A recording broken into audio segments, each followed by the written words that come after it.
ngebahas tradisi dari Hari Raya Galungan ataupun Kuningan. Kita ada ngebahas kayak ngelawak, megat, ngegambel, ngejotan, dan lain sebagainya. Jadi ditonton sampai habis. Sebelum lanjut ke videonya, kenalin dulu aku Nilowina Maharani dengan NIM 250-154-1169 dan teman aku. Aku Igede Purnayesa dengan NIM 2501-541168. Halo semuanya, perkenalkan nama saya Gustiayu Putri Sylvia Dewi dengan nomor induk mahasiswa 250-154-1170. Halo semuanya, perkenalkan nama saya Agni Manudi Martika dengan NIM 250-154-1164. Dan teman kita Om Swastiastu.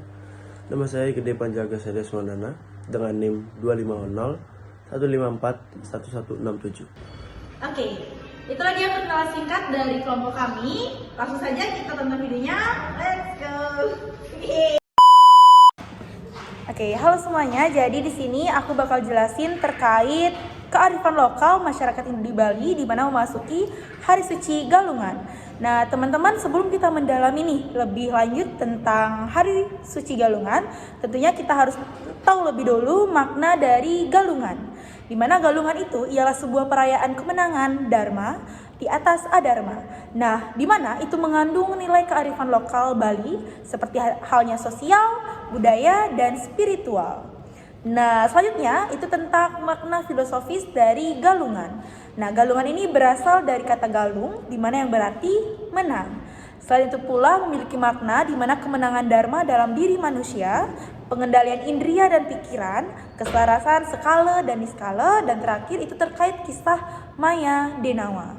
Nah, sebelum lanjut lagi, kita lanjut ke pembahasan di mana kearifan lokal menjelang Wuku Dungulan ataupun Galungan. Nah, apa sih itu Wuku Dungulan? Jadi, Galungan ini itu jatuh pada Rabu Kliwon, Wuku Dungulan, di mana warige itu menunjukkan hubungan manusia dengan alam dan kosmos.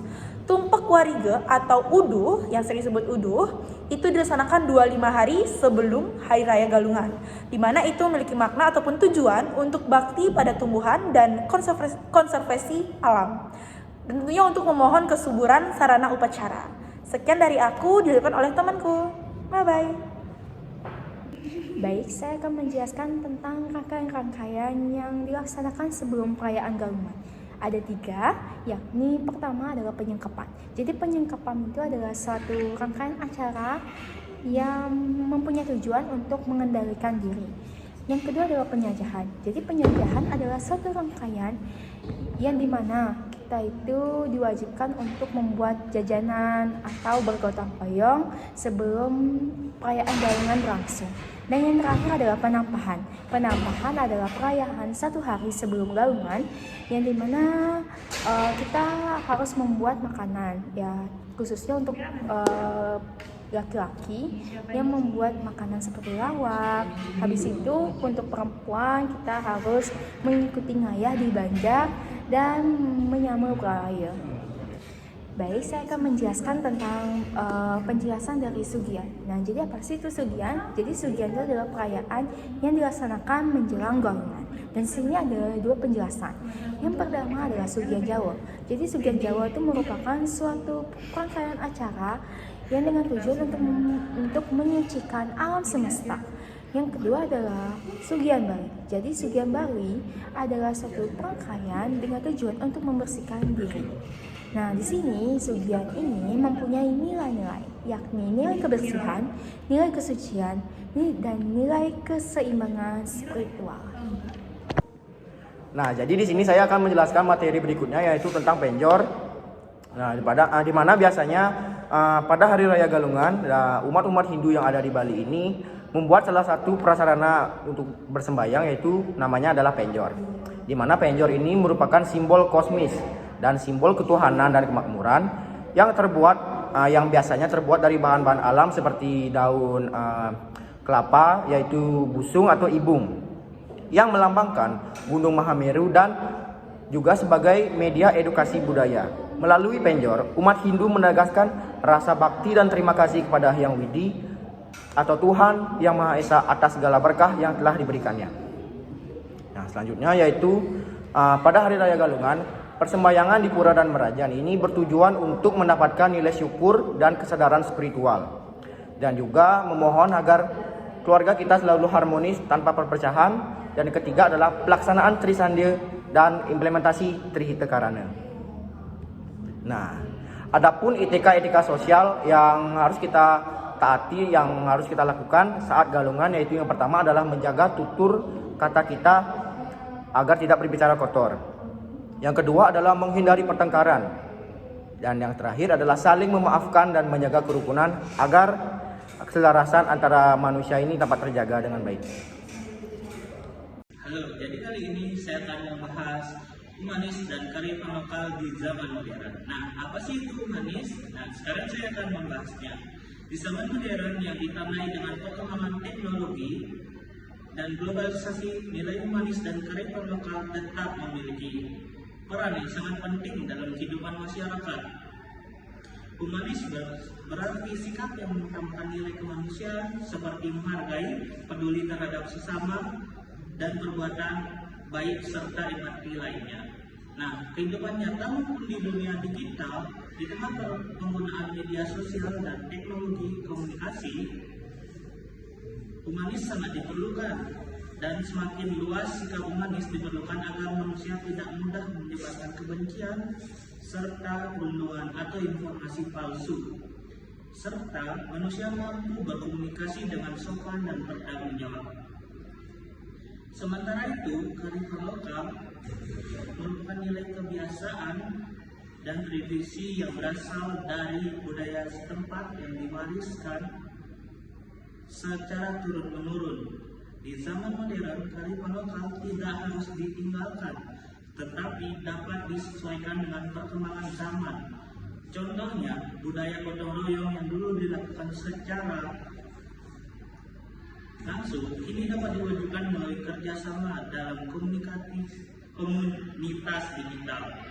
Kegiatan sosial daring atau penganggaran dana online. Selain itu, nilai musyawarah kebersamaan tetap dapat diterapkan dalam pengambilan keputusan, baik di lingkungan sekolah, masyarakat maupun organisasi modern. Dengan menggabungkan nilai humanis, kearifan lokal, masyarakat dapat memanfaatkan kemajuan teknologi secara bijak tanpa kehilangan jati diri budaya. Kedua, nilai ini membantu menciptakan kehidupan yang harmonis, menjaga persatuan, serta membangun sikap saling menghormati di tengah perbedaan. Oleh karena itu, humanis dan kearifan lokal menjadi fondasi penting dalam membentuk generasi modern yang berkarakter, budaya, dan berperikemanusiaan. Di sini saya akan menjelaskan tentang kesimpulan dan tradisi yang ada di daerah saya. Oke, pertama dengan kesimpulannya, filsafat estetika Hindu adalah seni bukan sekadar hiburan, melainkan manifestasi kebenaran, kebaikan, dan keindahan yang berpusat pada realitas tertinggi, Brahman, yang bertujuan menyatukan seni, spiritualis, dan budaya menjadi satu kesatuan holistik untuk mencapai pembebasan dan keselarasan spiritual. Estetika Hindu melihat keindahan sebagai sifat mutlak Tuhan dan menggunakan seni sebagai sarana untuk pengembangan diri dan pencapaian moksa. Itu adalah kesimpulannya.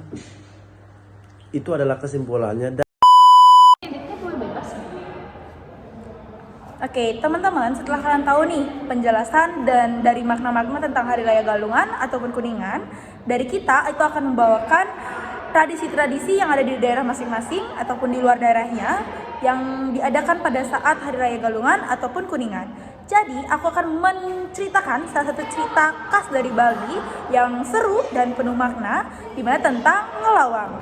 Oke, sebelum kita lanjut, teman-teman pada tahu nggak sih ngelawang itu berasal dari kata mana? Nah, jadi ngelawang itu berasal dari kata lawang yang artinya pintu. Dan secara sederhananya itu artinya tradisi barong keliling di mana dilakukan dari rumah ke rumah ataupun dari pintu ke pintu lainnya. Di mana tujuannya bukan semata-mata hanya untuk hiburan teman-teman, tapi itu sebagai bentuk perlindungan dan juga doa supaya lingkungan itu sekitar tetap aman, bersih, dan seimbang. Oke, teman-teman, tradisi ngelawang ini itu udah ada sejak zaman dulu banget ya teman-teman. Sejak masyarakat Bali itu masih erat kaitannya dengan keadaan spiritual ataupun dengan lingkungan dan alam. Nah, pada saat itu orang Bali itu masih percaya teman-teman, di mana di dunia ini itu ada dua kekuatan, di mana kejahatan dan kebaikan, yang biasanya sering disebut di Bali itu sering disebut adharma dan dharma. Nah, barong dipercaya itu sebagai simbol kebaikan dan pelindung masyarakat, di mana barong juga dikaitkan dengan Banaspati Raja. Banaspati Raja yaitu kekuatan suci yang menjaga keseimbangan alam. Nah, teman-teman, dulu kalau ada wabah penyakit, gangguan roh jahat, atau keadaan desa terasa tidak seimbang, para tetua desa itu pasti akan menggarak barong ke keliling desa. Mereka percaya dengan kehadiran barong itu bisa menetralisir energi negatif dan mengembalikan keharmonisan. Nah, lama-kelamaan tradisi ini itu kemudian dilakukan saat Hari Raya Galungan dan Kuningan. Kenapa demikian? Ya tentu karena hari raya ini itu melambangkan kemenangan kebaikan dan dari kejahatan. Inilah yang mengapa itu barong ataupun ngelawang ini dia dijadikan sebuah tradisi, karena itu mereka itu percaya akan adanya penetralisir roh-roh jahat, niat-niat jahat di dalam sebuah desa. Nah, teman-teman, ngelawang itu kan dilaksanakan pada Hari Raya Galungan dan Kuningan. Nah, Hari Raya Galungan itu dilaksanakan ataupun dirayakan setiap 210 hari sekali dan menjadi momen kemenangan Dharma melawan Adharma. Nah, di hari itu juga itu dipercaya bahwa para leluhur itu turun ke dunia. Nah, sedangkan Kuningan ini itu dirayakan setelah 10 hari setelah Galungan, di mana maknanya itu sedikit berbeda, di mana ialah hari kembalinya roh-roh atau para leluhur ke alam suci. Nah, makanya ngelawang ini itu dilakukan sebagai bentuk penyambutan, penghormatan, dan tentunya perlindungan supaya lingkungan itu tetap harmonis dan seimbang. Nah, biasanya yang ikut ngelawang ini, teman-teman tahu nggak? Yang ikut ngelawang ini itu biasanya anak-anak atau remaja seperti kita nih, dimana diiringi dengan gamelan sederhana dan keliling kampung nih, mengarah di keliling desa itu dengan penuh semangat. Oke, teman-teman, setelah teman-teman tahu nih pengertian dari ngelawang, sejarahnya apa, sekarang tentunya kita harus tahu nih makna dari ngelawang. Di mana ngelawang ini itu mengajarkan kita tentang keseimbangan hidup, di mana bahwa dalam hidup itu kebaikan dan keburukan ya selalu ada. Tapi selama kita berpegang teguh pada nilai dharma, kebaikan akan selalu melindungi dan menyertai kita. Selain itu juga, tradisi ini juga mengajarkan kebersamaan, gotong royong, dan rasa saling menghormati. Jadi, ngelawang ini bukan cuma tradisi yang turun-temurun, tapi juga pengingat buat kita semua untuk selalu menjaga keseimbangan dalam diri kita dan tentunya keselamatan hidup kita bersama. Sekian cerita tentang tradisi dari ngelawang dari aku. Nanti akan dilanjutkan dengan tradisi yang lainnya oleh teman-temanku. Baik, saya akan menjelaskan tentang tradisi yang ada di Bali yang sampai saat ini masih dilestarikan, yakni tradisi ngojat. Tradisi ini bukan hanya sebatas kebiasaan berbagi makanan kepada masyarakat Bali, namun sebagai cerminan nilai sosial, nilai religius, dan nilai budaya yang hidup dalam masyarakat Bali. Tradisi ngojat adalah kegiatan saling mengantarkan makanan kepada tetangga, keluarga, dan masyarakat sekitar yang biasanya dilakukan menjelang atau pada saat hari raya keagamaan ini. Salah satunya adalah Hari Raya Galungan. Makanan yang diberikan umumnya berupa jajanan tradisional, buah-buahan, lawak, atau hidangan khas yang disiapkan secara khusus oleh keluarga. Kata ngejot memiliki arti yakni memberi atau menghantarkan dengan tulus hati. Oleh karena itu, pelaksanaannya, tradisi ini tidak menekankan pada jumlah atau kemewahan makanan yang diberikan, melainkan pada niat tulus hati untuk berbagi dan mempererat hubungan sosial. Nilai ini yang menjadi tradisi ini sebagai tradisi yang sederhana namun penuh makna. Dalam perspektif budaya Bali, tradisi ngejot mencerminkan nilai nyata, yakni nilai Ponga dalam konsep Trihita Karana, yaitu keharmonisan antar sesama manusia. Melalui kegiatan saling memberi ini, masyarakat Bali memperkuat rasa persatuan, menghilangkan jarak sosial, serta menjaga keharmonisan hidup di lingkungan sekitar. Selain itu, tradisi ngejot juga mengajarkan nilai gotong royong dan solidaritas sosial. Pada hari raya, suasana kebersamaan sangat terasa karena setiap keluarga tidak hanya fokus pada perayaan di rumah masing-masing, tetapi juga memikirkan kebahagiaan orang lain. Dengan demikian, kebahagiaan hari raya tidak bersifat individual, namun melainkan dirasakan secara kolektif. Hal yang sangat penting dari tradisi ini adalah nilai toleransi antar umat beragama. Di beberapa wilayah di Bali, masyarakat Hindu tetap melakukan tradisi ini, yakni tradisi ngejot kepada tetangga yang berbeda agama, dengan menyesuaikan jenis makanan agar sesuai dengan keyakinan penerima. Praktik ini menunjukkan bahwa budaya Bali menjunjung tinggi sikap saling menghormati dan hidup berdampingan secara damai. Dari sisi pendidikan budaya, tradisi ngejot juga beralih fungsi sebagai media pewaris nilai-nilai luhur kepada generasi muda. Anak-anak dan remaja sering dilibatkan dalam proses pengantaran makanan ke rumah tetangga. Melalui pengalaman ini, mereka belajar tentang etika, sopan santun, tanggung jawab, serta pentingnya berbagi sejak usia dini.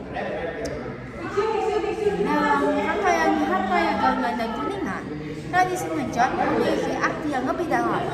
Galungan yang disimbolkan sebagai perayaan kemenangan Dharma atas agama tidak hanya diwujudkan dengan ritual dan persembahyangan, tetapi juga melalui tindakan nyata dalam kehidupan sosial. Dengan berbagi makanan kepada sesama, masyarakat menunjukkan nilai dharma yang diwujudkan dalam sikap kasih, kepedulian, dan kebersamaan. Di tengah perkembangan zaman dan pengaruh globalisasi, tradisi ngejot tetap menjadi relevansi yang kuat.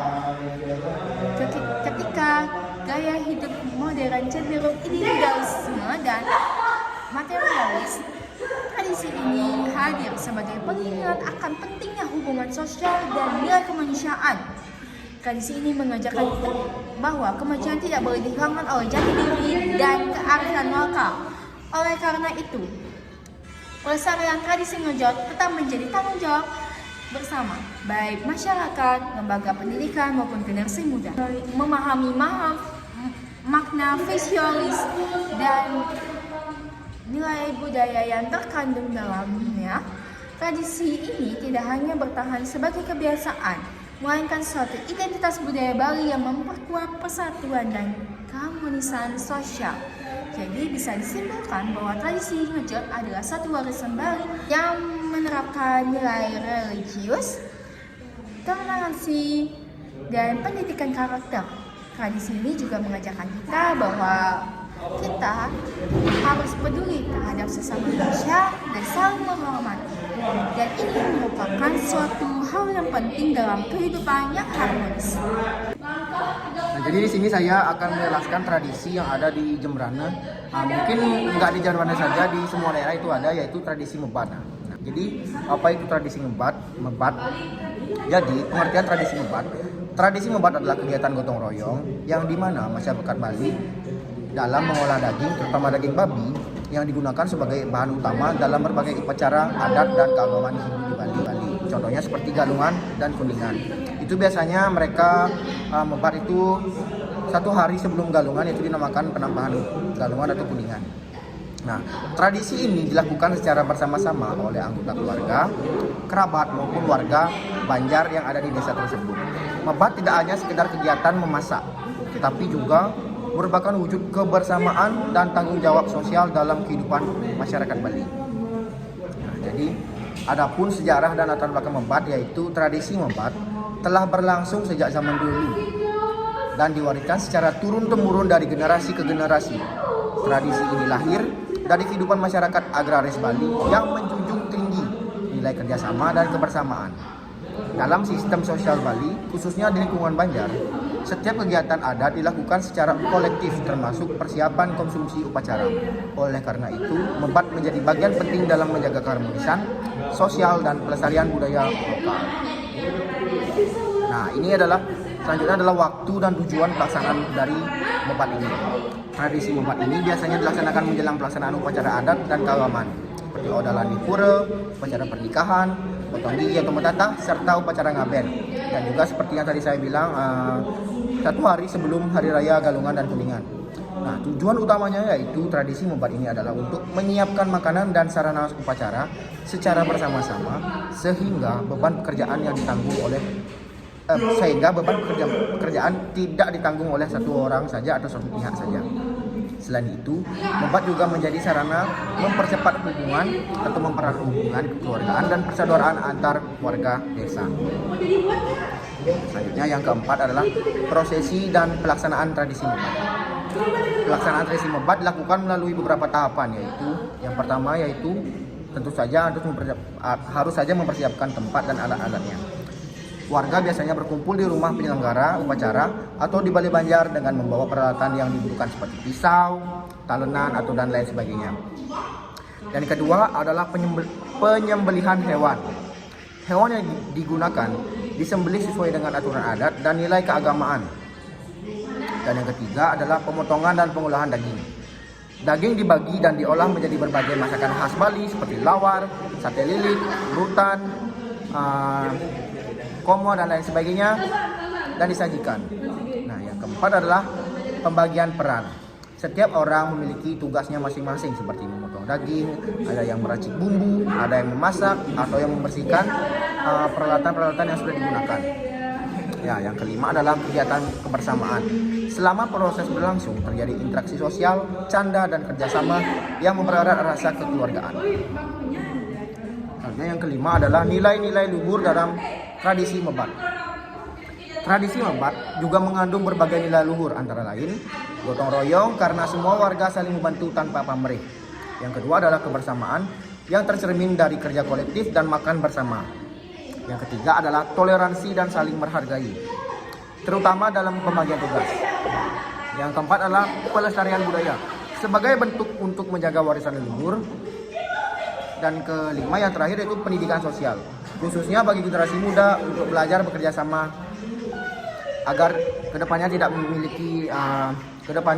buta lah, agar memiliki ilmu yang bisa diturunkan untuk di kehidupan berbanjar yaitu ngayah. Yang keenam yaitu peran tradisi membat dalam kehidupan masyarakat. Tradisi membat berperan penting dalam memperkuat hubungan sosial masyarakat Bali. Melalui tradisi ini, masyarakat belajar untuk saling membantu, berbagi tanggung jawab, serta menjaga keharmonisan dalam kehidupan bermasyarakat. Selain itu, membat juga menjadi media pewarisan nilai-nilai budaya dan adat kepada generasi muda agar tidak tergerus oleh perkembangan zaman. Nah, selanjutnya, apakah tradisi membat ini masih relevan di era modern ini? Di era modern, tradisi membat masih tetap dilaksanakan meskipun mengalami beberapa penyesuaian seperti penggunaan peralatan yang lebih modern dan efisien, contohnya seperti mesin. Namun, esensi tradisi membat sebagai kegiatan gotong royong dan kebersamaan tetap dipertahankan. Hal ini menunjukkan bahwa tradisi membat mampu beradaptasi tanpa kehilangan nilai budayanya atau tergerus oleh zaman. Nah, jadi kesimpulannya, tradisi membat merupakan tradisi khas masyarakat Bali yang syarat dengan nilai gotong royong, kebersamaan, dan solidaritas sosial. Tradisi ini tidak hanya berfungsi sebagai persiapan upacara, adat, dan keagamaan, tetapi juga sebagai sarana mempererat hubungan sosial dan melestarikan budaya Bali di tengah arus modernisasi atau globalisasi. Sekian materi dari saya, terima kasih. Nah, untuk selanjutnya saya memilih tradisi menggambar. Mengapa saya memilih tradisi menggambar? Karena tradisi ini merupakan bagian penting dari budaya Bali yang mengandung nilai seni, kebersamaan, dan spiritualitas. Menggambar tidak hanya berfungsi sebagai pengiring upacara adat dan keagamaan, tetapi juga juga menjadi sarana pendidikan karakter, mulai kerjasama, disiplin, dan rasa tanggung jawab antar pemain. Nah, selanjutnya saya akan membacakan apa itu tradisi menggambal. Tradisi menggambal adalah tradisi seni musik khas Bali yang merujuk pada kegiatan memainkan gamelan Bali secara bersama-sama. Kata menggambal berasal dari kata gambal, gamelan yang berarti alat musik tradisional. Sehingga menggambal dapat diartikan sebagai aktivitas menabuh atau memainkan gamelan. Tradisi menggambal biasanya dilakukan dalam berbagai upacara adat, keagamaan seperti upacara di pura, pernikahan, ngaben, upacara kremasi, serta pertunjukan seni dan acara adat lainnya. Dalam seni dan adat tradisi, para penabuh gamelan harus bekerja sama baik karena setiap alat musik memiliki peran masing-masing yang saling melengkapi. Hal ini mengajarkan nilai kebersamaan, kekompakan, disiplin, dan saling menghargai antar anggota kelompok. Selain sebagai hiburan dan pengiring upacara, menggambal juga memiliki makna spiritual karena musik gamelan dipercaya dapat menciptakan suasana sakral dan harmonis. Hingga tradisi menggambal masih dilestarikan dan bahkan dikembangkan di zaman modern melalui sanggar seni, sekolah, dan pertunjukan budaya, sehingga menjadi bagian penting dari kearifan lokal Bali yang menjadi identitas budaya dan nilai kemanusiaan. Selanjutnya saya akan menjelaskan tentang tradisi yang ada di daerah saya, yaitu omet-ometan. Tradisi omet-ometan adalah salah satu tradisi paling unik dan dinanti di Bali oleh para pemuda-pemudi. Namanya diambil dari bahasa Bali omet, yang artinya tarik-menarik. Dan berikut adalah penjelasan detail mengenai bagaimana tradisi ini berlangsung. Yang pertama, waktu dan lokasi. Tradisi ini dilaksanakan setahun sekali, tepatnya pada hari Ngambek Geni atau sehari setelah hari Nyepi. Lokasinya berada di Banjarkaja, Desa Sesetan, Denpasar. Dan siapakah yang ikut serta dalam omet-ometan ini? Nah, pesertanya adalah para remaja atau pemuda-pemudi yang belum menikah atau trune-truni dengan rentang usia sekitar 17 hingga 30 tahun. Warga percaya jika tradisi ini tidak dilaksanakan, akan terjadi musibah, hal buruk di desa mereka. Selanjutnya ada prosesi pelaksanaan. Pembagian kelompok yang pertama adalah pemuda atau laki-laki dan pemudi perempuan. Dipisahkan menjadi dua barisan yang saling berhadapan. Untuk selanjutnya ada adu kekuatan. Satu orang dari masing-masing kelompok akan dipilih untuk digendong atau diangkat di depan barisan. Selanjutnya adalah proses menarik. Kedua kelompok kemudian saling mendekat. Saat kedua perwakilan laki-laki dan perempuan bertemu, mereka akan saling berpelukan, merangkul, dan berciuman. Selanjutnya adalah penyiraman air. Di saat itulah warga lain akan menyiramkan air dengan ember atau selang kepada pasangan tersebut hingga basah kuyup. Setelah basah, mereka dipisahkan dan pasangan berikutnya maju. Dan selanjutnya, makna di balik tradisi. Meskipun terlihat seperti ajang perjodohan atau sekadar seru-seruan, omet-ometan memiliki makna yang mendalam. Makna yang pertama, mempererat persaudaraan, menghilangkan rasa canggung dan mempererat silaturahmi antara pemuda desa. Selanjutnya, keseimbangan, menyeimbangkan energi positif dan negatif. Setelah seharian penuh berdiam diri saat menyepi. Dan selanjutnya, ada penolak bala, diyakini sebagai ritual untuk memohon keselamatan bagi desa. Dan apakah ini benar-benar ciuman massal? Banyak media luar menyebut sebagai the kissing ritual.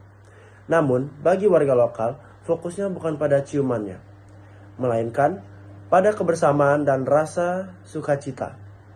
Seringkali yang terjadi saling rangkul atau pipi bertemu pipi karena semua dilakukan dengan sangat cepat dan dalam kondisi basah kuyup serta riuh. Dan selanjutnya ada fun fact tentang tradisi ini, yaitu tradisi ini sempat ditiadakan pada tahun 1970-an, namun konon terjadi kejadian aneh di desa seperti perkelahian antara babi peliharaan yang tidak berhenti, sehingga warga memutuskan untuk menghidupkannya lagi hingga saat ini. Baik, itu dia kesimpulan dan tradisi yang ada di desa saya. Saya ucapkan Om Santi Santi Santi Om. Nah, jadi itu dia serangkaian tradisi yang ada di daerah kami masing-masing. Terima kasih sudah menonton. Dadah.